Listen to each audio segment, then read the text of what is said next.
Dans les registres partiellement brûlés du comté de Rapide, en Louisiane, une ligne manuscrite datée de 1857 mentionne la mort violente d'un planteur blanc retrouvé dans les marais. Le corps parcouru de blessures qu'aucun médecin ne put formellement expliquer. Le rapport du shérif se termine par ces mots. Cause indéterminée. Affaire classée sans suite. Mais dans les cabanes des esclaves affranchis, un autre récit circula pendant des décennies, murmuré avec un mélange de terreur et de satisfaction sombre. Un récit qui transformait un monstre en proie et une victime en chasseur. Si cette histoire vous glace déjà le sang, abonnez-vous à la chaîne et dites-nous en commentaire de quelle ville vous nous écoutez. Parce que ce qui suit va vous faire douter de tout ce que vous croyez savoir sur la justice et la vengeance. La paroisse de Rapide, au cœur de la Louisiane centrale, était en 1840 un territoire de contrastes violents. Les plantations de coton s'étendaient sur des milliers d'arpents le long de la rivière Rouge, entourées de cyprières impénétrables et de marécages où même les chasseurs expérimentés hésitaient à s'aventurer. C'était une région où la richesse côtoyait la sauvagerie primitive, où les demeures à colonnes blanches se dressaient à quelques lieues seulement de terre vierge jamais cartographiée. La société louisianaise de cette époque était régie par un code non écrit mais implacable. Les planteurs formaient une aristocratie terrienne qui contrôlait non seulement l'économie locale, mais aussi la justice, la politique et jusqu'aux récits qui circulaient dans les journaux. Les esclaves, eux, représentaient plus de 60% de la population du comté. Réduits au statut de propriété mobilière par le Code noir louisianais, une législation héritée de la colonisation française qui définissait avec une précision glaçante les limites de leur humanité.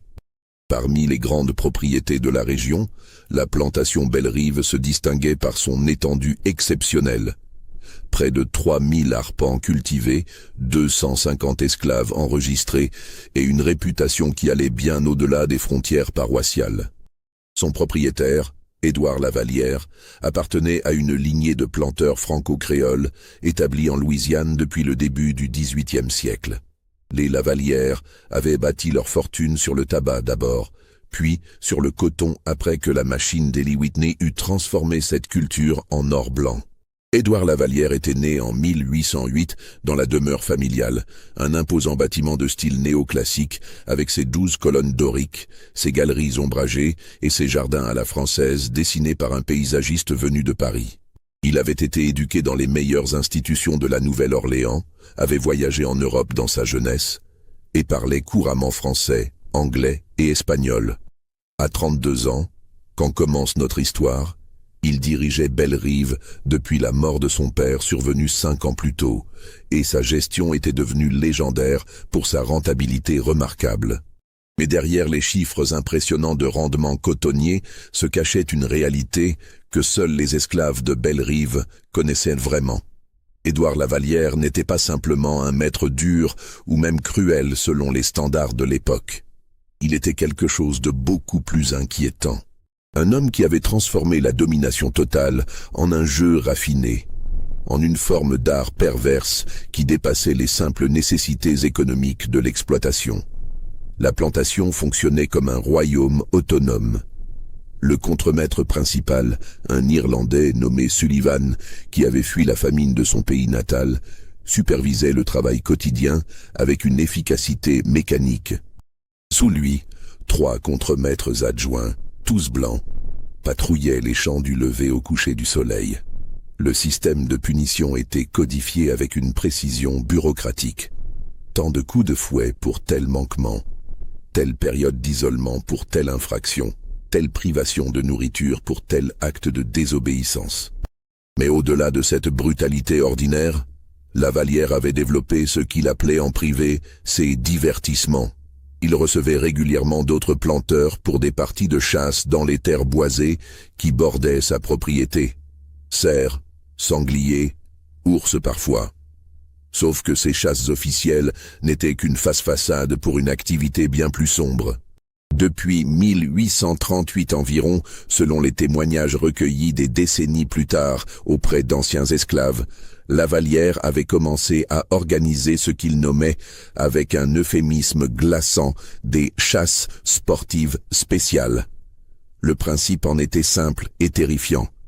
Un esclave condamné pour une faute réelle ou imaginaire était désigné, on lui accordait une avance de quelques heures dans les marais, puis Lavallière, et parfois un ou deux invités triés sur le volet, partaient à sa poursuite avec des chiens de chasse et des fusils. Ces événements suivaient un rituel précis. L'esclave choisi était amené dans le bureau de Lavallière la veille au soir. Là, le maître lui expliquait les règles avec une politesse glaciale, comme s'il s'agissait d'un jeu de société. Tu partiras à l'aube. Si au coucher du soleil, tu n'as pas été rattrapé, tu seras affranchi et recevras $50. Une promesse que Lavallière, bien entendu, n'avait jamais eu l'intention d'honorer. Au fil des années, il avait perfectionné la logistique de ses chasses. Il connaissait les marais comme personne, savait exactement où un fugitif terrifié chercherait refuge. Quel passage dans les cyprières offrait une illusion de sécurité. Ces chiens, des bloodhounds spécialement dressés, pouvaient suivre une piste humaine même à travers l'eau stagnante. Et Lavallière lui-même était un tireur d'exception, capable d'abattre un homme en mouvement à 50 mètres avec une précision chirurgicale. Les registres de Bellerive ne mentionnaient jamais ces disparitions directement. Quand un esclave manquait à l'appel, l'explication officielle était toujours la même. Fuite vers le nord. Mort par noyade dans la rivière. Attaque d'alligator. Maladie foudroyante. Le système esclavagiste louisianais rendait ce type de dissimulation remarquablement facile. Un esclave n'avait aucun statut légal qui nécessiterait une enquête approfondie en cas de mort suspecte. Même si un shérif avait été informé, ce qui n'arrivait jamais, sa sympathie naturelle aurait été pour le planteur blanc, pilier de l'économie et de la société locale. Entre 1838 et 1850, les anciens esclaves interrogés après la guerre de sécession estimèrent que Lavallière avait chassé entre 15 et 20 personnes. Certains furent abattus dans les marais, leurs corps abandonnés aux charognards. D'autres disparurent purement et simplement, peut-être enfouis dans les zones les plus reculées des terres de Bellerive. Un seul, selon les récits, aurait effectivement réussi à s'échapper après une chasse et aurait atteint les États du Nord. Mais cette histoire n'a jamais pu être confirmée. Les esclaves de Bellerive vivaient dans une terreur permanente et sourde.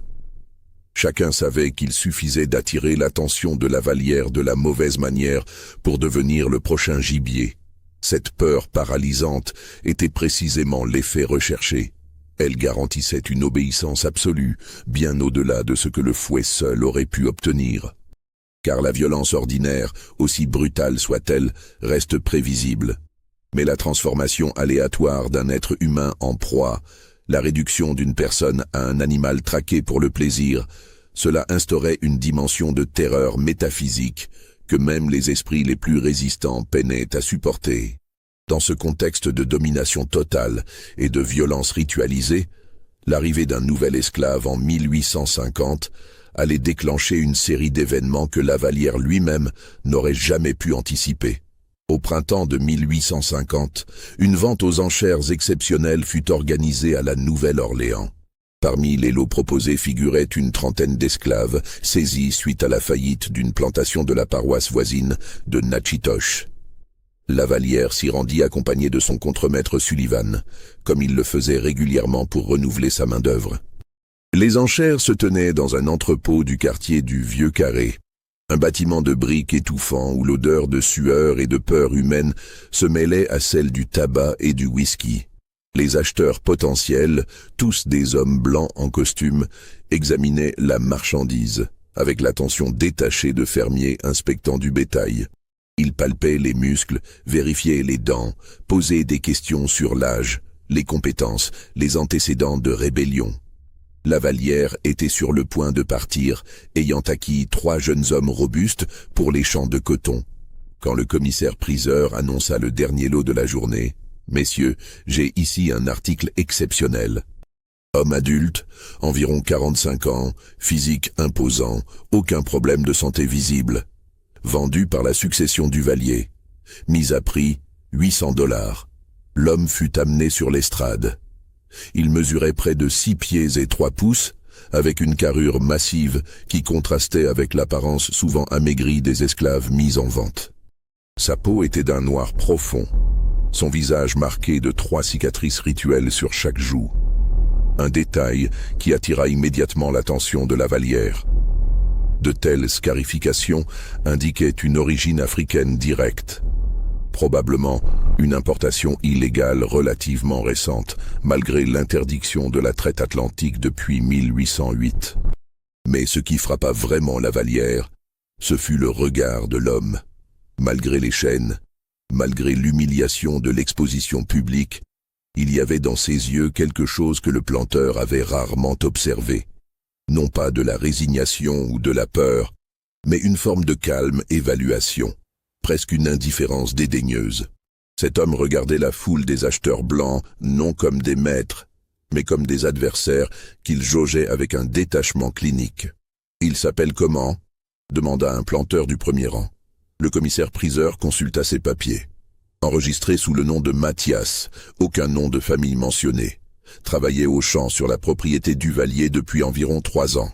Aucun incident de rébellion signalé, mais... Il hésita. Il y a une note ici indiquant qu'il est resté largement isolé des autres esclaves, peu communicatif. Cette information aurait normalement découragé les acheteurs. Un esclave solitaire, réticent à s'intégrer, représentait un risque potentiel. Mais Lavallière vit autre chose, un défi. Et il y avait quelque chose dans la stature de cet homme, dans son maintien, qui éveillait son instinct de chasseur. Les enchères démarrèrent lentement. Quelques offres prudentes portèrent le prix à 950 $, puis les participants se retirèrent un à un. Trop cher pour un travailleur aux champs ordinaires, trop âgé pour justifier un tel investissement, trop risqué avec cette attitude distante. Lavallière fit une dernière offre, 1200 $, un prix extraordinairement élevé. Adjugé.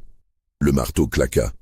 Sur le chemin du retour vers Bellerive, pendant les 3 jours de voyage en bateau à vapeur puis en chariot, Sullivan exprima ses réserves.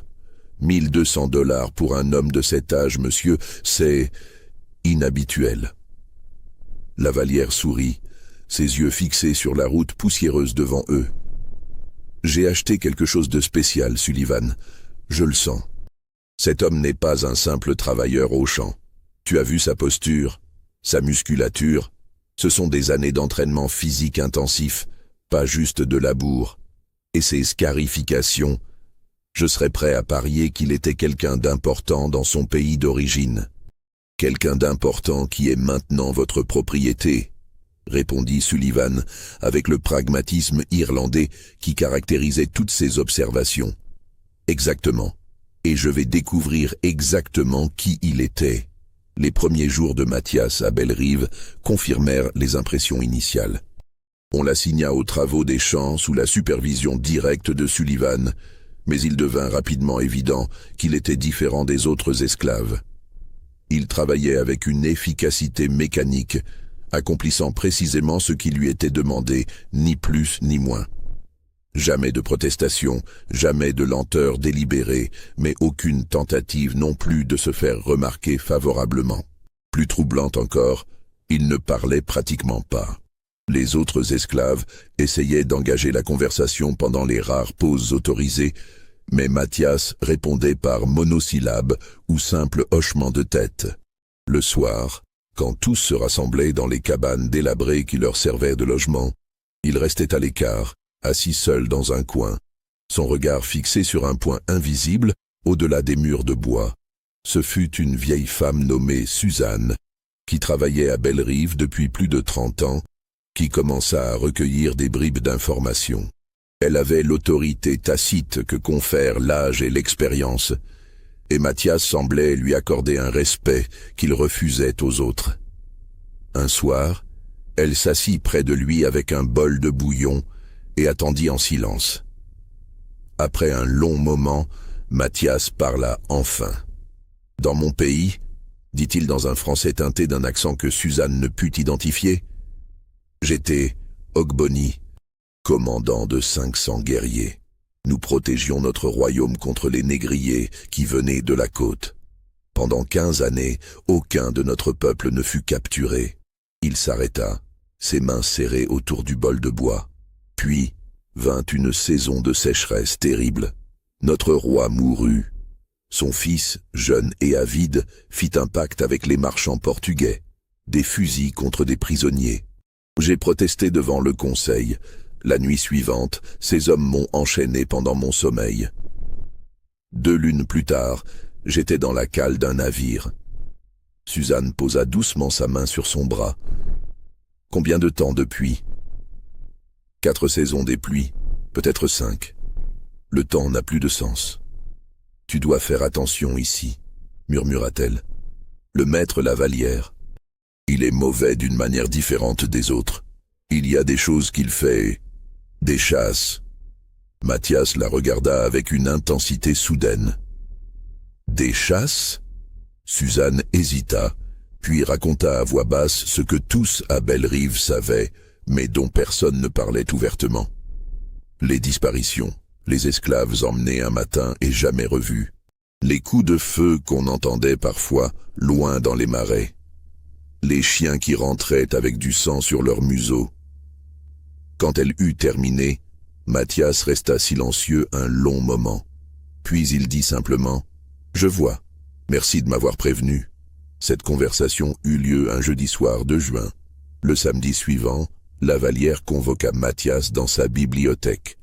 La bibliothèque de Bellerive était une pièce imposante au rez-de-chaussée de la grande maison, avec ses murs couverts de livres reliés en cuir du sol au plafond, son globe terrestre ancien dans un coin, ses fauteuils en velours vert bouteille disposés autour d'une cheminée de marbre.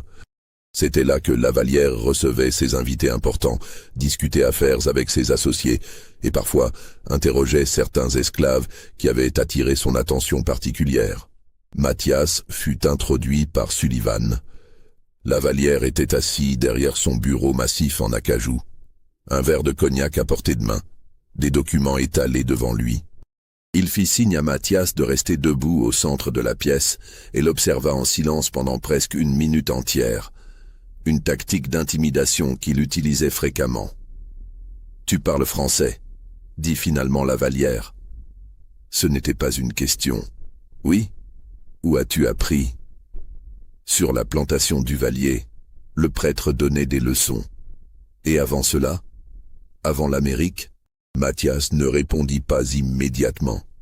Lavallière se leva et fit lentement le tour du bureau, s'approchant jusqu'à se tenir à quelques pieds seulement de l'esclave. Il était légèrement plus petit, mais sa position sociale compensait largement cette différence physique. « Je vais te dire ce que je sais », continua Lavallière avec le ton conversationnel d'un professeur donnant un cours. « Tes marques sur ton visage sont des scarifications tribales, probablement d'Afrique de l'Ouest. Dahomey peut-être, ou les territoires Yoruba. Ta musculature n'est pas celle d'un simple agriculteur. Tu portes ton corps comme quelqu'un habitué au combat. Et ton regard, il sourit. Ton regard est celui d'un homme qui a commandé d'autres hommes. » Mathias resta immobile, son visage parfaitement neutre.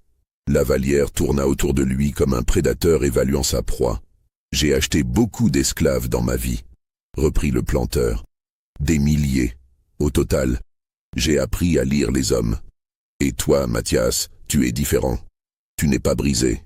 Oh, tu obéis, certes, parce que tu es intelligent et que tu comprends que la rébellion ouverte serait suicide. Mais intérieurement, » il se pencha plus près, baissant la voix. « Intérieurement, tu te considères toujours libre, n'est-ce pas?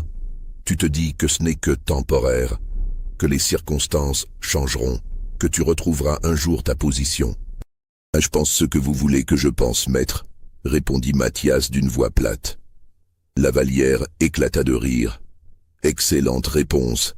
Exactement le type de choses qu'un homme intelligent dirait. » Il retourna derrière son bureau, se rassit et but une gorgée de cognac. Laisse-moi être direct avec toi. Je pourrais te briser, facilement. Quelques semaines de punition systématique, d'humiliation publique, d'isolement complet, et tu deviendrais comme les autres, docile, résigné, mort à l'intérieur. Il fit une pause, laissant les mots résonner dans le silence de la pièce. Mais ce serait du gaspillage. Tu représentes quelque chose de rare, Mathias. Une opportunité. Lavallière ouvrit un tiroir de son bureau et en sortit un document. J'organise régulièrement des divertissements pour mes associés, des chasses dans mes terres. Jusqu'à présent, le gibier était, comment dire, ordinaire. Mais toi, ses yeux brillèrent d'une excitation à peine contenue. Toi, tu serais extraordinaire. Un vrai défi. Un guerrier africain contre un gentleman chasseur louisianais. Mathias comprit instantanément. Suzanne avait dit vrai. Ce n'était pas une rumeur, pas une exagération née de la peur. C'était réel et précis. Naturellement, continua Lavallière, je t'offre une chance sportive. Pas demain, ni la semaine prochaine. Je vais te laisser le temps de t'acclimater, d'explorer un peu les terres, de comprendre le terrain, disons, dans 3 mois. Début septembre, quand la chaleur sera un peu retombée. Tu auras ton départ à l'aube, 6 heures d'avance. Si tu survis jusqu'au coucher du soleil sans être rattrapé, je te donnerai ta liberté et $100. Et si je refuse?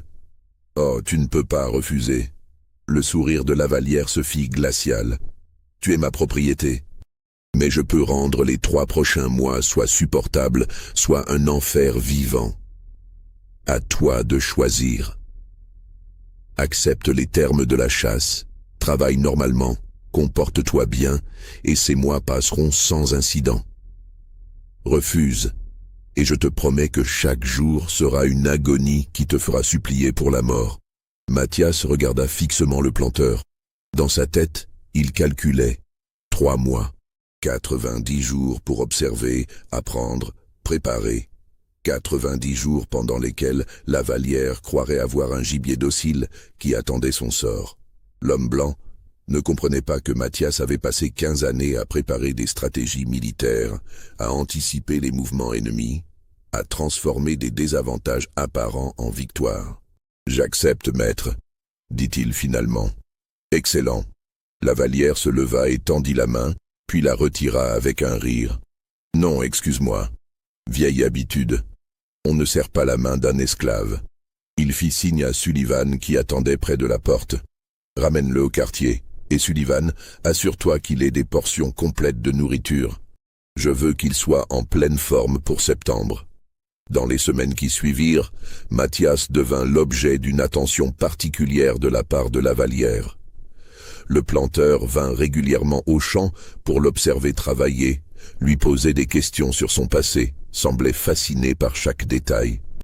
Il lui fit même donner des tâches qui l'amenaient dans différentes parties de la propriété, lui permettant de se familiariser avec le terrain. Cette générosité était bien sûr calculée. Lavallière voulait que sa proie future connaisse le territoire, car cela rendrait la chasse plus intéressante. Un homme qui fuit aveuglément est vite rattrapé. Mais un homme qui connaît le terrain, qui peut prendre des décisions tactiques, qui peut essayer de tendre des pièges ou de brouiller sa piste, voilà qui offrait un véritable sport. Ce que Lavallière ne réalisait pas, c'est que chaque promenade, chaque nouvelle zone visitée, chaque conversation apparemment anodine était pour Mathias une reconnaissance militaire. Il notait mentalement la densité de la végétation dans différentes zones, la profondeur approximative des cours d'eau, les endroits où le sol était ferme ou marécageux, les arbres assez solides pour supporter un poids humain, les zones où les chiens auraient du mal à suivre une piste. Il observait aussi les routines de la plantation, les horaires des patrouilles des contremaîtres, les moments où les chiens étaient libres ou enchaînés, les habitudes de Lavallière lui-même. Le planteur se levait tard, jamais avant 7 heures du matin.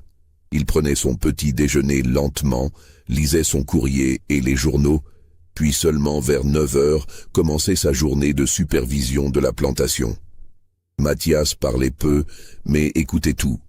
Les autres esclaves, initialement méfiants envers ce géant silencieux, commencèrent graduellement à l'accepter. Suzanne devint une source d'informations précieuses. Elle connaissait Bellerive mieux que quiconque, ayant vécu là depuis l'époque du père de Lavallière.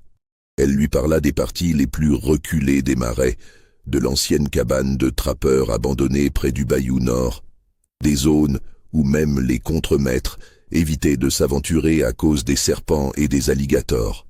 Un vieux homme nommé Joseph, qui travaillait comme palefrenier, lui expliqua les habitudes des chiens de chasse. Les Bloodhounds, ils sont bons, très bons. Mais ils ont une faiblesse, leur nez est trop sensible. Si tu passes par des zones avec beaucoup d'odeurs fortes, ça les perturbe, la térébenthine par exemple. Ou les marécages où il y a des cadavres d'animaux en décomposition, ça les rend fous, ils ne savent plus quelle piste suivre. Mathias absorbait chaque information, chaque détail, construisant dans son esprit une carte tactique de plus en plus précise. Mais il faisait aussi autre chose, quelque chose de plus subtil. Il observait Lavallière lui-même, étudiant non seulement ses capacités de chasseur, mais sa psychologie, ses faiblesses, ses angles morts. Le planteur était un excellent tireur, cela ne faisait aucun doute. Mathias l'avait vu s'exercer dans le champ de tir improvisé derrière la grande maison, abattant des bouteilles à 50, 60 mètres avec une régularité impressionnante. Mais il avait aussi des faiblesses. Il était arrogant, trop confiant dans sa supériorité. Il sous-estimait systématiquement l'intelligence de ceux qu'il considérait comme inférieurs. Et surtout, il aimait le spectacle, le théâtre de la domination. Cette vanité serait exploitable. Juillet passa, puis août. La date approchait. Lavallière devint encore plus attentif, visitant Mathias presque quotidiennement, discutant avec lui comme s'ils étaient deux sportifs se préparant pour une compétition amicale. Il lui décrivait ses chasses précédentes, les stratégies que d'autres fugitifs avaient essayées, comment elles avaient échoué. Il y en a un qui a essayé de grimper aux arbres, raconta-t-il un jour avec amusement. Et il pensait que les chiens ne le trouveraient pas en hauteur. Mais bien sûr, les chiens ont simplement aboyé au pied de l'arbre jusqu'à ce que je le descende. Comme un raton laveur. Il rit. Un autre a tenté de se couvrir de boue pour masquer son odeur. Ça n'a ralenti les chiens que d'une heure tout au plus. Ces récits étaient destinés à démoraliser, à faire comprendre l'inutilité de toute résistance. Mais pour Mathias, c'étaient des renseignements tactiques. Il apprenait les méthodes de Lavallière, identifiait les stratégies déjà tentées et échouées, commençait à concevoir des approches différentes. Le 1er septembre arriva. Ce matin-là, Lavallière fit venir Mathias une dernière fois dans sa bibliothèque. Cette fois, 2 invités étaient de présent. Beauchamp et Sinclair, 2 planteurs des paroisses voisines, tous 2 chasseurs réputés, tous 2 initiés aux divertissements spéciaux de Lavallière. Demain, annonça Lavallière avec un sourire, nous aurons notre chasse. J'ai pris la liberté d'inviter mes amis ici présents.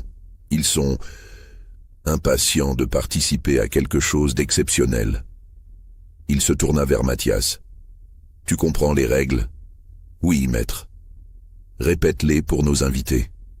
Mathias respira profondément. Je pars à l'aube. J'ai jusqu'au coucher du soleil. Si je ne suis pas rattrapé, je suis libre. Exact. Et sais-tu ce qui arrivera si tu es rattrapé? Un silence pesant emplit la pièce. Mathias ne répondit pas. On te tuera, dit calmement Lavallière. Proprement si possible, douloureusement si tu résistes. Ton corps sera laissé dans les marais. Dans 1 semaine, il n'en restera rien que les charognards n'auront rongé. Dans 1 mois, même tes os seront dispersés. Tu disparaîtras comme si tu n'avais jamais existé. Il s'approcha de Mathias et lui parla à voix basse, presque tendrement. Mais tu savais déjà tout cela, n'est-ce pas? Depuis le 1er jour. Mathias le regarda droit dans les yeux et dit simplement « Oui, je savais. » Bien. Lavallière recula. Sullivan va te ramener au quartier. Dors bien. Demain sera une longue journée pour toi. Cette nuit-là, dans la cabane qu'il partageait avec 20 autres esclaves, Mathias resta éveillé, allongé sur sa paillasse de paille, les yeux fixés sur le toit de planches disjointes à travers lesquelles on voyait les étoiles. Autour de lui, les autres dormaient ou faisaient semblant. Suzanne, dans le coin opposé, priait à voix basse. Vers minuit, elle s'approcha et s'assit près de lui. « Tu vas vraiment essayer ?» murmura-t-elle. « Je n'ai pas le choix. Tu pourrais... » Elle hésita. « Tu pourrais juste te laisser prendre rapidement, mourir vite, plutôt que de souffrir pendant des heures dans les marais. » Mathias se tourna vers elle. « Dans mon pays, quand j'étais commandant, j'ai vu beaucoup d'hommes mourir, les braves et les lâches, et j'ai appris une chose, comment tu meurs définit comment tu as vécu. » Il posa sa main sur son épaule. « Demain, je vais leur montrer comment meurt un guerrier Ogboni. »« Dieu te protège, » dit Suzanne, les larmes coulant sur ses joues ridées. « Les dieux que j'ai servis sont loin d'ici, » répondit Mathias. « Mais si leurs esprits peuvent m'entendre, je leur demande seulement ceci, la chance de regarder mon chasseur dans les yeux avant la fin. Si votre cœur bat déjà plus fort, mettez un pouce en l'air et dites en commentaire ce que vous pensez qu'il va se passer, parce que ce qui arrive ensuite va défier tout ce que vous imaginez. » L'aube du 2 septembre 1850 se leva dans un brouillard dense qui enveloppait Belle-Rive comme un linceul. Mathias fut réveillé avant le lever du soleil par Sullivan, qui le conduisit non pas vers les champs, mais vers l'écurie principale. Là, la Vallière l'attendait déjà, habillée pour la chasse dans une veste en cuir souple, des bottes hautes et un chapeau à large bord. À sa ceinture pendait un couteau de chasse dans son fourreau, et il portait un fusil de chasse à 2 coups, un modèle anglais de fabrication fine. Ses 2 invités étaient également présents, équipés de manière similaire. Beauchamp, un homme corpulent au visage rougeau, semblait particulièrement excité, tripotant nerveusement son arme. Sinclair, plus grand et plus mince, avait un air de calme professionnel, celui d'un chasseur expérimenté qui a appris la patience. « Voilà comment nous allons procéder, » expliqua la Vallière. « Sullivan va t'emmener en chariot jusqu'à la lisière nord de ma propriété, près du grand cyprès marqué d'un X rouge. Tu le connais ? » ?»« Oui, maître. »« Bien. C'est à environ 4 milles d'ici. De là, tu seras libre de partir dans n'importe quelle direction. Nous t'accordons 2 heures d'avance, pas les 6 que j'avais mentionnées. » Il sourit devant l'expression de Mathias. « Un petit ajustement des règles. Mes invités sont impatients. Mais ne t'inquiète pas, 2 heures pour un homme de tes capacités, c'est largement suffisant, n'est-ce pas ?» Mathias ne répondit pas. Une protestation aurait été inutile et pathétique. Il se contenta d'acquiescer. « Excellent. Maintenant, enlève ta chemise. » Mathias hésita une fraction de seconde, puis obéit. La Vallière sortit alors un petit pot de son sac et trempa ses doigts dedans. C'était une mixture grasse et puante. « Huile de poisson et sang de lapin », expliqua-t-il en badigeonnant le torse et le dos de Mathias. « Pour donner une bonne piste au chien, je ne voudrais pas que ce soit trop facile. » Il rit de sa propre plaisanterie. Quand il eut terminé, Sullivan fit monter Mathias à l'arrière du chariot. Le trajet jusqu'à la lisière nord prit environ 40 minutes dans le brouillard matinal. Pas un mot ne fut échangé. Mathias regardait le paysage défiler, identifiant des points de repère qu'il avait mémorisés lors de ses reconnaissances. Au grand cyprès, Sullivan arrêta le chariot. « Descends !» Mathias sauta au sol. Le contremaître sortit une montre de gousset et l'ouvrit. « Il est 5h37. À 7h37, ils partiront. Le coucher du soleil aujourd'hui est prévu pour 18h53. » Il regarda Mathias avec quelque chose qui ressemblait presque à du respect. « Bonne chance, tu en auras besoin. » Puis, le chariot fit demi-tour et disparut dans le brouillard. Mathias resta immobile pendant presque 1 minute, écoutant les sons de la forêt s'éveiller autour de lui. Oiseaux, insectes, le clapotis lointain d'un cours d'eau. Puis il se mit en mouvement. Sa stratégie avait été planifiée méticuleusement pendant les 3 derniers mois. La plupart des fugitifs, il le savait, auraient couru immédiatement le plus loin possible, essayant de mettre la distance maximale entre eux et leurs poursuivants. Mais Mathias avait commandé des guerriers. Il comprenait que dans un combat inégal, la distance seule ne suffit jamais. Les chiens couraient plus vite que lui, les chevaux aussi. La Vallière connaissait le terrain mieux que lui. Non, la distance n'était pas la solution. La solution était la confusion, la déception, la transformation du terrain lui-même en allié. Il courut d'abord vers l'est pendant environ 15 minutes, laissant une piste claire et facile à suivre. Puis, il atteignit un petit cours d'eau qu'il avait repéré lors d'une de ses sorties. Il y entra et marcha dans l'eau contre le courant pendant près d'1 kilomètre, jusqu'à un endroit où le ruisseau se divisait en 3 branches. Là, il sortit sur la rive rocheuse, en prenant soin de ne laisser aucune empreinte dans la boue. Il grimpa ensuite dans un vieux chêne et se déplaça d'arbre en arbre pendant plusieurs dizaines de mètres, utilisant les branches entrelacées, une technique qu'il avait perfectionnée dans les forêts d'Afrique lors de raids contre des villages ennemis. Quand les branches ne se touchaient plus, il descendit avec précaution dans une zone couverte de feuilles mortes et de pommes de pin qui ne garderaient pas d'empreinte nette.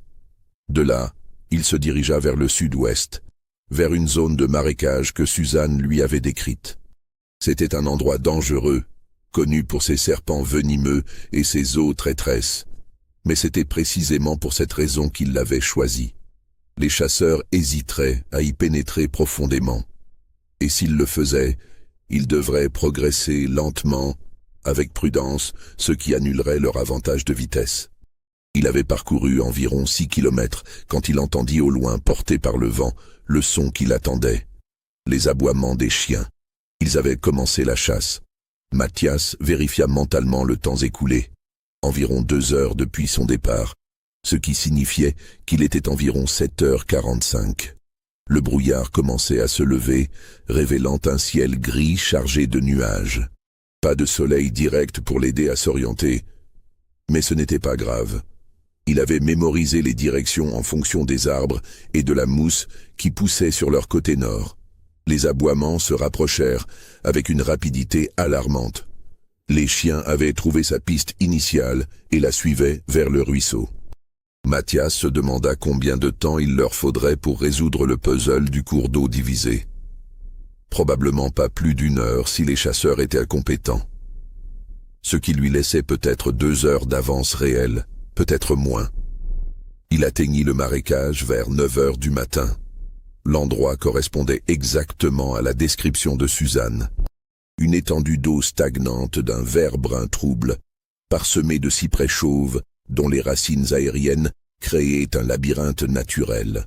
Des nuées de moustiques s'élevèrent à son approche. L'odeur était pestilentielle, un mélange de végétation en décomposition et de matière organique morte. Mathias s'enfonça dans l'eau jusqu'à mi-cuisse, avançant avec précaution en testant chaque pas avant de mettre tout son poids. Le fond était mou, aspirant, dangereux. À 2 reprises, il dut se rattraper aux racines pour ne pas être entraîné dans des zones plus profondes. Il progressa ainsi pendant environ 1 heure, s'enfonçant toujours plus profondément dans le marécage. Plusieurs fois, il aperçut des serpents glissant dans l'eau à proximité. Une fois, un alligator de taille moyenne apparut à une dizaine de mètres, ses yeux dépassant à peine de la surface. Mathias se figea. L'animal l'observa pendant plusieurs longues secondes, puis disparut silencieusement sous l'eau. C'est alors qu'il entendit les chiens à nouveau, beaucoup plus proches maintenant. Ils avaient résolu le puzzle du ruisseau plus rapidement qu'ils ne l'avaient espéré. Peut-être la Vallière avait-il divisé ses forces en voyant des chiens sur chacune des 3 branches, ou peut-être avait-il simplement eu de la chance. Mathias repéra un grand cyprès chauve dont les racines formaient une sorte de cage naturelle partiellement immergée. Il s'y glissa et resta parfaitement immobile, seule sa tête dépassant de l'eau, camouflée parmi les racines et la végétation flottante. Les moustiques l'attaquèrent férocement, mais il ne bougea pas, contrôlant sa respiration, entrant dans un état de méditation-combat qu'il avait appris des anciens guerriers de sa tribu. Les aboiements se rapprochèrent encore. Puis, À travers les arbres, il vit les chiens apparaître à la lisière du marécage. 3 bloodhounds massifs, leur nez près du sol, suivant sa piste avec une détermination implacable. Derrière eux, à cheval, venaient les 3 chasseurs. Lavallière menait, son visage concentré, ses yeux scrutant le terrain devant lui. Beauchamp et Sinclair suivaient de près, leurs fusils en travers de leurs selles. Les chiens atteignirent le bord de l'eau et s'arrêtèrent, aboyant frénétiquement. L'un d'eux entra dans l'eau peu profonde, mais recula presque immédiatement, perturbé par l'odeur de décomposition et probablement par la présence d'alligators. Les chasseurs s'arrêtèrent. « Il est entré dans le marécage », dit Lavallière, scrutant l'étendue d'eau devant eux. « Malin. Les chiens n'aiment pas cet endroit. On le contourne ?» suggéra Beauchamp, visiblement peu enthousiaste à l'idée de s'aventurer dans ces eaux troubles. « Non. » Lavallière descendit de cheval et examina les berges. « Regardez, ici, des traces fraîches où il est entré. » Il se tourna vers Sinclair. « Combien de temps estimez-vous qu'un homme peut survivre dans un marécage comme celui-ci » Sinclair réfléchit. « Difficile à dire. Les serpents sont un danger, les alligators aussi. L'eau elle-même causera des infections si elle pénètre une coupure, et il n'y a pas de terrain sec où se reposer. Je dirais 4 heures maximum avant qu'il soit forcé de sortir, soit par épuisement, soit par maladie. »« Alors nous attendons, » décida Lavallière. « Nous établissons un périmètre autour du marécage. Il y a 3 points de sortie possibles. » Il désigna différentes directions. « Beauchamp, prenez la rive est avec un chien. Sinclair, la rive ouest avec un autre. Je prends le nord avec le 3e. Quand il sortira, épuisé et désespéré, nous le cueillerons comme un fruit mûr. » Depuis sa cachette, Mathias entendit chaque mot de ce plan. Un sourire imperceptible étira ses lèvres. Lavallière pensait que le marécage était un piège dans lequel Mathias s'était coincé lui-même. En réalité, c'était exactement l'inverse. Les heures suivantes furent un test d'endurance et de volonté. Mathias resta caché dans les racines du cyprès, bougeant seulement quand c'était absolument nécessaire pour éviter les crampes. L'eau froide engourdissait progressivement ses jambes. Les moustiques lui couvraient le visage de piqûres douloureuses. Une sangsue s'attacha à son bras, qu'il retira avec dégoût mais en silence. Mais il avait survécu à pire pendant les 15 années où il avait commandé des guerriers. Des embuscades qui duraient des jours dans la jungle. Des sièges où l'eau potable manquait. Des marches forcées sur 100 kilomètres avec des blessures non soignées. Cette souffrance physique, il pouvait la compartimenter, la mettre de côté mentalement et continuer à fonctionner. Ce qui comptait, c'était le temps. Chaque heure qui passait était une heure de moins avant le coucher du soleil. Et chaque heure que Lavallière et ses amis passaient à surveiller le marécage était une heure pendant laquelle ils ne pouvaient pas le poursuivre activement. Vers midi, Mathias entendit Beauchamp crier quelque chose depuis la rive est. Les autres convergèrent rapidement. Il y eut une discussion animée que Mathias ne put pas entendre clairement, puis un coup de feu retentit. Les oiseaux s'envolèrent en masse des arbres environnants. « Raté !» entendit-il Beauchamp jurer bruyamment. « Il est reparti sous l'eau. »« C'était lui ?» demanda la voix de Lavallière. « Un homme, c'est sûr. J'ai vu sa tête dépasser près de ces roseaux. » Il y eut un silence, puis Mathias entendit Lavallière rire. « Vous avez tiré sur un alligator, espèce d'idiot. Regardez, vous voyez ces bulles là-bas? C'est la bête qui s'enfuit sous l'eau. J'aurais juré. L'eau et la lumière jouent des tours aux yeux, » dit Sinclair avec condescendance. « C'est pour ça qu'on ne tire jamais avant d'être absolument certain de sa cible. » Beauchamp marmonna quelque chose d'inaudible. Mathias, dans sa cachette, ressentit une satisfaction profonde. L'anxiété commençait à affecter les chasseurs. C'était bon signe. L'après-midi s'écoula avec une lenteur torturante. Mathias savait qu'il ne pourrait pas rester dans l'eau jusqu'au coucher du soleil. L'hypothermie devenait un risque réel, et ses muscles commençaient à se cramper dangereusement. Il devait agir avant que sa force physique ne soit trop compromise. Vers 15 heures, il prit sa décision. Le soleil, bien que caché par les nuages, était maintenant dans la partie ouest du ciel. Il lui restait environ 4 heures avant le coucher officiel. Assez de temps, si tout se passait selon son plan. Il commença à bouger très lentement dans l'eau, progressant centimètre par centimètre vers le côté sud du marécage. Celui que les chasseurs n'avaient pas assigné à quelqu'un parce qu'ils pensaient qu'il menait à un terrain encore plus difficile. Ce qui était vrai, mais c'était précisément pour cette raison que Mathias l'avait choisi. Sa progression fut atrocement lente. Chaque mouvement devait être calculé pour ne pas créer de vagues visibles ou de sons suspects. Les chiens, bien que loin, pouvaient entendre des éclaboussures à une distance surprenante. Il lui fallut presque 1 heure pour traverser les 200 mètres jusqu'à la rive sud. Quand il sortit finalement de l'eau, se hissant sur la terre ferme derrière un rideau de saules pleureurs, il était presque 16 heures. Ses jambes tremblaient d'épuisement et de froid. Il s'accorda 3 minutes pour se reposer, forçant la circulation à revenir dans ses membres engourdis, puis il se remit en mouvement. Le terrain ici était exactement comme Suzanne l'avait décrit. Une série de collines basses couvertes d'une végétation dense, avec de nombreux ravins et formations rocheuses. Difficiles à traverser, mais offrant d'excellentes possibilités de dissimulation et de mouvement tactique. Mathias grimpa la première colline et regarda derrière lui vers le marécage. De cette hauteur, il pouvait voir les 3 chasseurs toujours à leur position, leurs chevaux attachés aux arbres, les chiens allongés à leurs pieds. Ils attendaient encore que leur proie sorte de l'eau. Il sourit. Ils attendraient longtemps. Puis, il se tourna et disparut dans la forêt dense, se déplaçant maintenant avec une urgence renouvelée. Car la phase suivante de son plan était la plus audacieuse, la plus dangereuse, et celle qui nécessitait le timing le plus précis. Il ne fuyait plus. Il chassait.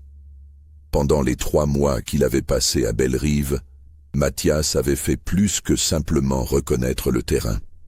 Il avait étudié les habitudes, les routes, les routines. Et il savait que chaque fois que Lavallière partait pour une de ses chasses, il laissait la grande maison avec un personnel minimal. Sullivan était avec les chasseurs comme guide. Les autres contremaîtres restaient dans les champs pour superviser les esclaves. Seuls 2 domestiques blancs et la cuisinière restaient à la maison elle-même. Mathias se dirigea vers Belle-Rive non pas directement, mais en décrivant un large arc qui l'amènerait par l'ouest, du côté opposé à celui d'où il était parti le matin. C'était un pari risqué, mais tous les choix à ce stade étaient tout risqués. S'il était repéré en route, il serait abattu immédiatement. Mais s'il réussissait, il lui fallut presque 1 heure et demie de marche forcée pour atteindre la zone des dépendances de Belle-Rive. Le soleil commençait à baisser sur l'horizon, projetant de longues ombres. Il était environ 17h30. Il lui restait un peu plus d'1 heure avant le coucher officiel du soleil. Mathias s'approcha avec une prudence extrême, utilisant chaque arbre, chaque buisson comme couverture. Les quartiers des esclaves étaient étrangement silencieux. Bien sûr, les gens étaient encore au champ, sous la surveillance des contremaîtres. La zone résidentielle était presque déserte. Il contourna les écuries par l'arrière et atteignit un petit appentis qu'il avait repéré lors d'une de ses visites. C'était là que Sullivan rangeait certains outils et équipements de chasse. Mathias força la porte avec précaution et entra. À l'intérieur, exactement comme il l'espérait, se trouvait une collection d'objets qui pourraient se révéler utiles.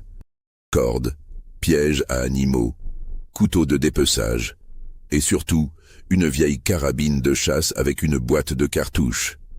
L'arme n'était pas de la meilleure qualité, probablement un modèle bon marché que Sullivan utilisait pour abattre du petit gibier, mais elle fonctionnait. Mathias la vérifia rapidement, la chargea et prit aussi un couteau de chasse qu'il attacha à sa ceinture. Puis il quitta l'appentis aussi silencieusement qu'il y était entré et se dirigea vers la grande maison. Le bâtiment principal de Belle-Rive se dressait devant lui, ses colonnes blanches, presque lumineuses dans la lumière déclinante. Des lampes commençaient à s'allumer dans certaines fenêtres du rez-de-chaussée. Mathias s'approcha par le côté, restant dans l'ombre des magnolias qui bordaient la propriété. Une fenêtre au premier étage était légèrement ouverte. Il reconnut la pièce, la bibliothèque de Lavallière. la même où il avait été convoqué plusieurs fois. Il observa pendant quelques minutes, s'assurant qu'aucun mouvement n'était visible à l'intérieur, puis il grimpa le long de la colonne la plus proche, ses muscles protestant contre l'effort supplémentaire, et se hissa sur le balcon. La fenêtre s'ouvrit sans bruit. Mathias entra dans la bibliothèque et referma soigneusement derrière lui. La pièce était exactement comme il s'en souvenait. Les murs de livres, le globe terrestre, le bureau massif, les fauteuils en velours.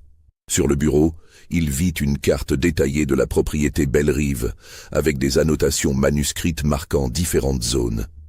Mathias s'approcha et examina la carte.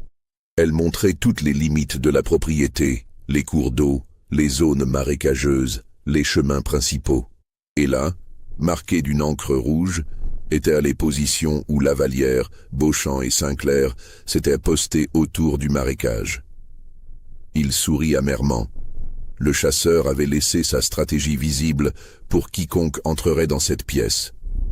Une arrogance née de la certitude que personne n'oserait jamais venir ici.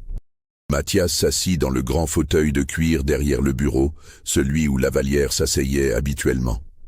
Il posa la carabine en travers de ses genoux et attendit. Le soleil descendit lentement vers l'horizon. À travers les fenêtres, Mathias vit le ciel prendre des teintes d'orange et de rouge. Il pensa à tous ceux qui avaient été chassés avant lui, à leur terreur pendant qu'ils fuyaient, à leur désespoir quand les chiens les avaient rattrapés, à leur agonie finale dans les marais. Leurs fantômes semblaient remplir la pièce, témoins silencieux de ce renversement improbable. À 18h45, il entendit des voix à l'extérieur. Des cavaliers approchaient.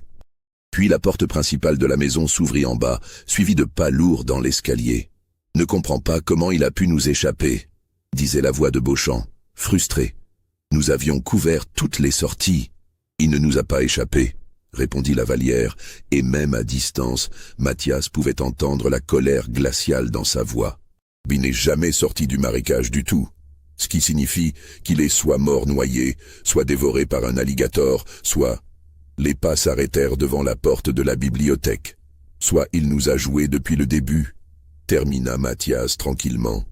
La porte s'ouvrit, Lavallière entra, suivi de Beauchamp et Sinclair. Les trois hommes se figèrent en voyant Mathias assis derrière le bureau, la carabine pointée vers eux. Pendant un long moment, personne ne bougea. Les trois chasseurs blancs, encore en tenue de chasse, couverts de boue et de sueur, fixaient l'esclave noir qui tenait une arme à feu dans le sanctuaire le plus privé de leur monde. L'impossibilité même de la scène semblait les paralyser. Ce fut Lavallière qui reprit ses esprits le premier. Lentement, très lentement, il leva ses mains à hauteur d'épaule, paume vers l'extérieur.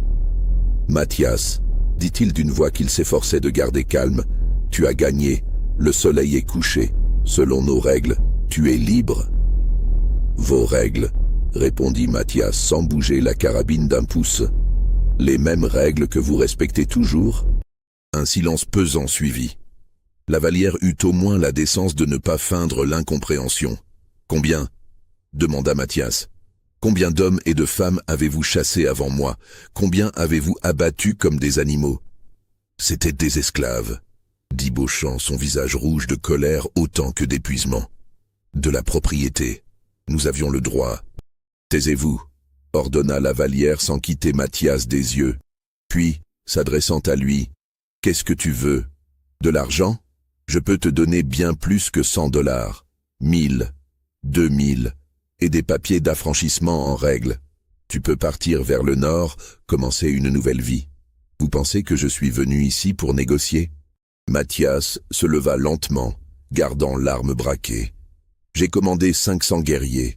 J'ai défendu mon peuple contre des négriers pendant 15 années. J'ai tué des hommes au combat. Beaucoup d'hommes, mais toujours selon les lois de la guerre. Il fit un pas vers Lavallière. Vous m'avez transformé en gibier. Vous m'avez chassé pour votre plaisir. Et vous pensez que l'argent peut racheter cela ? Sinclair, qui était resté silencieux jusque-là, bougea imperceptiblement la main vers le pistolet à sa ceinture. Mathias pointa la carabine vers lui. « Ne bougez plus. Aucun de vous. Mathias, écoute. tenta Lavallière, sa voix prenant une tonalité presque suppliante. Tu as raison d'être en colère. Ce que j'ai fait était excessif. Je le reconnais, mais réfléchis. Si tu nous tues, tu seras pendu. Il n'y a aucune juridiction dans toute la Louisiane qui absoudrait un esclave pour le meurtre d'hommes blancs. Tu seras capturé, torturé, exécuté publiquement. Je sais, répondit Mathias calmement. J'y ai pensé pendant tout l'après-midi pendant que j'attendais ici, et j'ai accepté ce prix.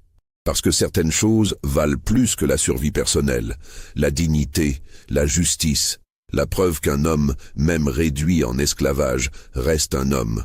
Il y eut un bruit de pas précipité dans le couloir.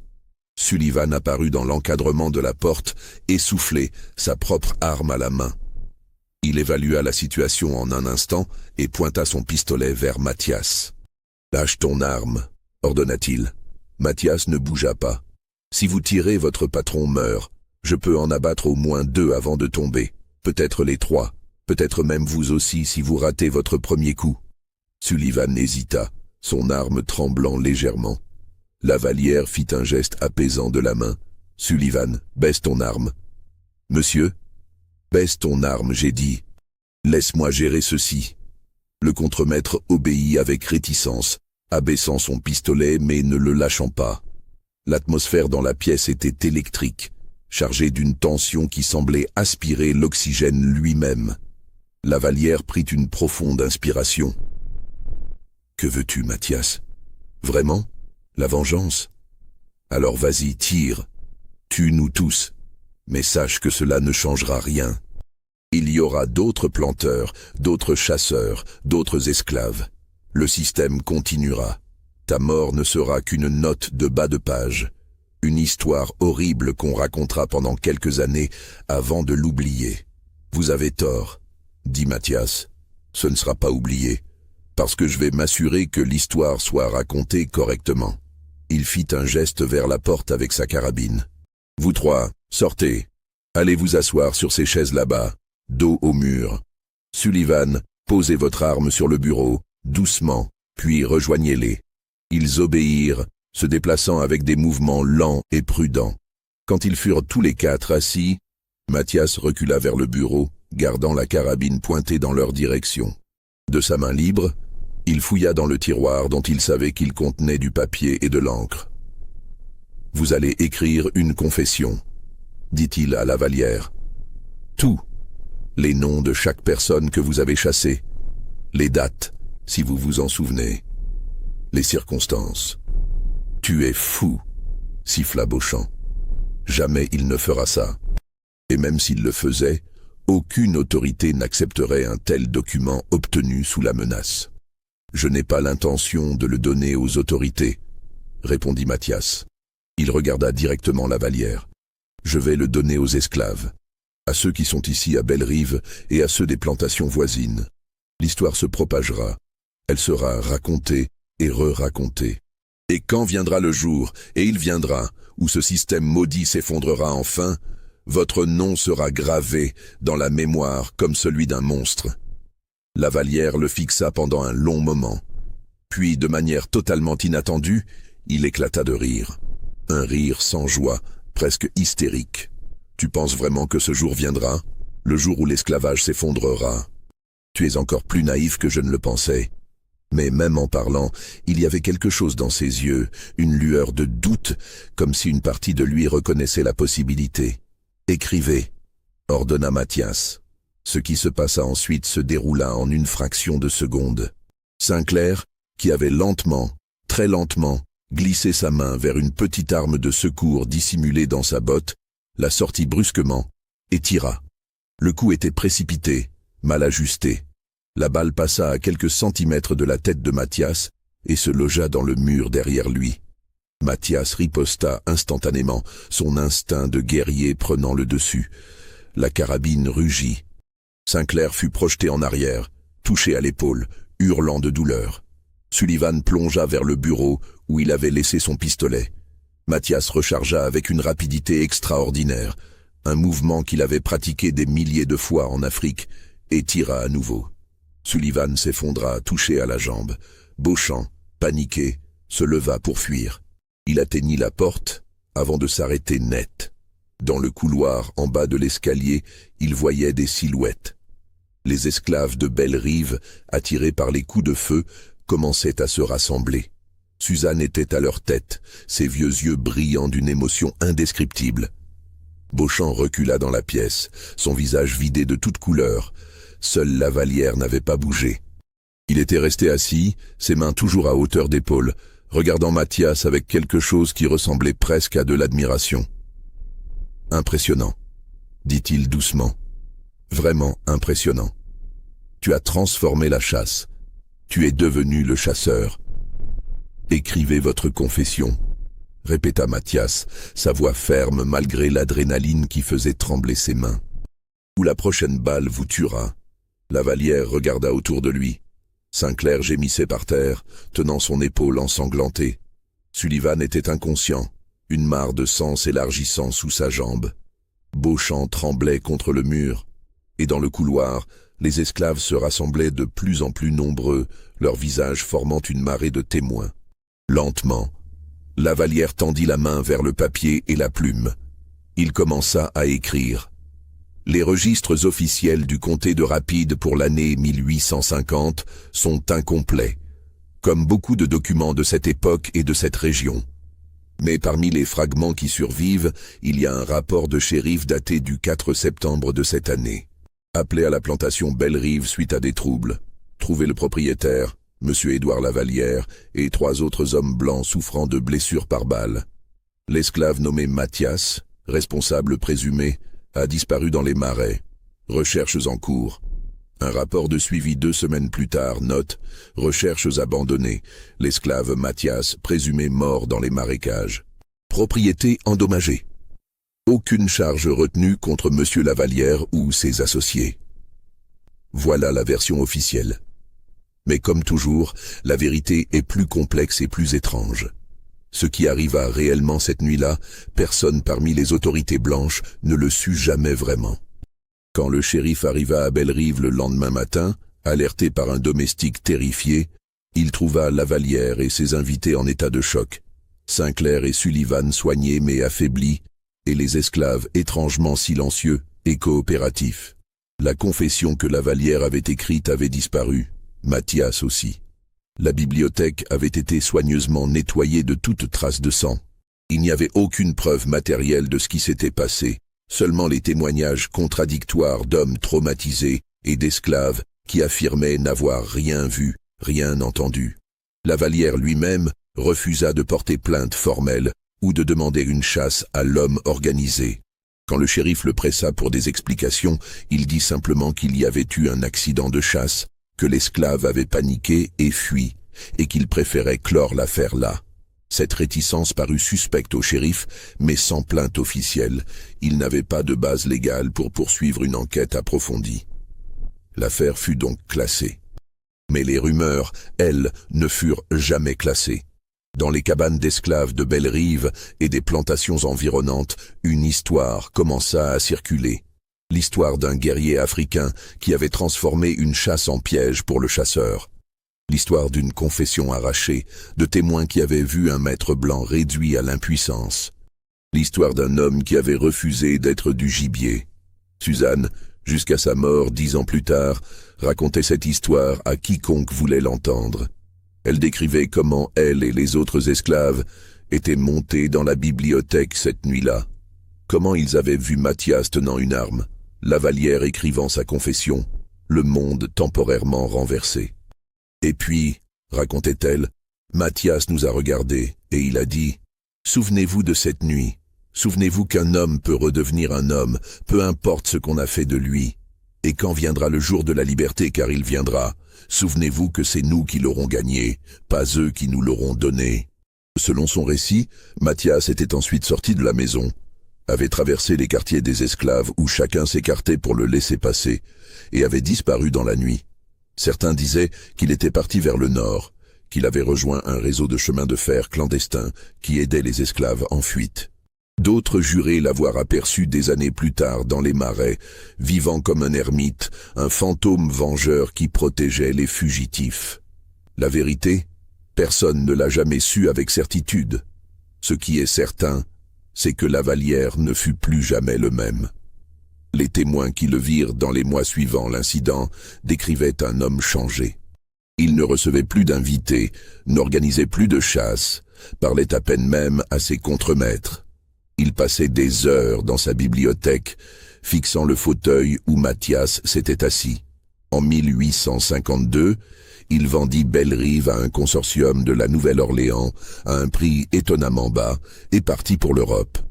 On dit qu'il s'installa dans un village reculé de France et vécut en reclus jusqu'à sa mort en 1864. Beauchamp et Sinclair cessèrent également leur chasse spéciale après cette nuit. Beauchamp développa une peur pathologique des marécages et ne quitta plus jamais sa propriété sans une escorte armée. Sinclair, dont l'épaule ne guérit jamais complètement, vendit ses esclaves et se convertit au mouvement abolitionniste, ce qui lui valut l'ostracisme complet de ses anciens pairs. Sullivan, lui, disparut. Certains rapports suggèrent qu'il retourna en Irlande. D'autres qu'il mourut de ses blessures quelques semaines après l'incident, une version que Lavallière ne confirma ni ne démentit jamais. Quant à la confession, celle que Mathias avait forcé Lavallière à écrire, elle circula sous forme de copie pendant des années dans les communautés d'esclaves. Aucun original n'a jamais été retrouvé, et les historiens modernes débattent toujours de son authenticité. Mais son contenu, tel que rapporté par la tradition orale, était précis et détaillé. 17 noms d'esclaves chassés et tués entre 1838 et 1850, avec des dates, des lieux et des descriptions de méthodes. Après la guerre de sécession, quand les anciens esclaves furent interrogés par des historiens et des fonctionnaires du Bureau des Affranchis, plusieurs mentionnèrent la confession de Lavallière. Certains affirmèrent en avoir vu des copies, mais aucune ne put être produite comme preuve matérielle. L'histoire de Mathias devint une légende, transformée et embellie à chaque nouvelle narration. Pour certains, il était devenu un symbole de résistance, la preuve qu'un homme seul pouvait défier le système entier et survivre. Pour d'autres, c'était un conte moral sur les dangers de la cruauté gratuite, un avertissement que même le plus puissant des oppresseurs pouvait être renversé. La vérité historique de ce qui arriva exactement cette nuit du 2 septembre 1850 restera probablement toujours trouble, obscurcie par le passage du temps, la destruction délibérée de documents et les motivations contradictoires de ceux qui racontèrent l'histoire. Mais peut-être que c'est précisément cette ambiguïté qui donne à l'histoire sa puissance durable. Car qu'elle soit littéralement vraie dans chaque détail ou partiellement mythifiée par des générations de conteurs, elle parle d'une vérité plus profonde. Que la déshumanisation a toujours été fragile, que la dignité humaine ne peut jamais être complètement détruite, et que parfois, dans les circonstances les plus improbables, les rôles de chasseurs et de chassés peuvent s'inverser d'une manière que personne n'aurait pu prédire. Les marais de la paroisse de Rapide gardent leurs secrets. Quelque part dans leur profondeur brumeuse, peut-être que les ossements d'hommes et de femmes chassés comme des animaux reposent encore, témoins silencieux d'une époque horrible. Et peut-être, juste peut-être, que parmi eux ne se trouvent pas ceux de Mathias, l'homme qui refusa d'être du gibier. Alors que pensez-vous? Cette histoire s'est-elle vraiment déroulée telle que racontée? Ou est-elle une légende née du besoin désespéré de croire en la possibilité de justice même dans les circonstances les plus noires? Dites-nous en commentaire ce que vous en pensez. Abonnez-vous pour plus d'histoires qui vous feront questionner la frontière entre histoire et légende. Et partagez cette histoire avec ceux qui, comme vous, sont fascinés par les recoins sombres du passé où l'humanité a affronté ses plus grands démons. Car au final, que ce soit exactement vrai ou partiellement imaginé, l'histoire de Mathias nous rappelle quelque chose d'essentiel, que même dans les systèmes les plus oppressifs, même face à la violence la plus implacable, l'esprit humain peut trouver des moyens de résister, de se rebeller, et parfois, contre toute attente, de triompher. Et c'est peut-être la seule vérité qui compte vraiment.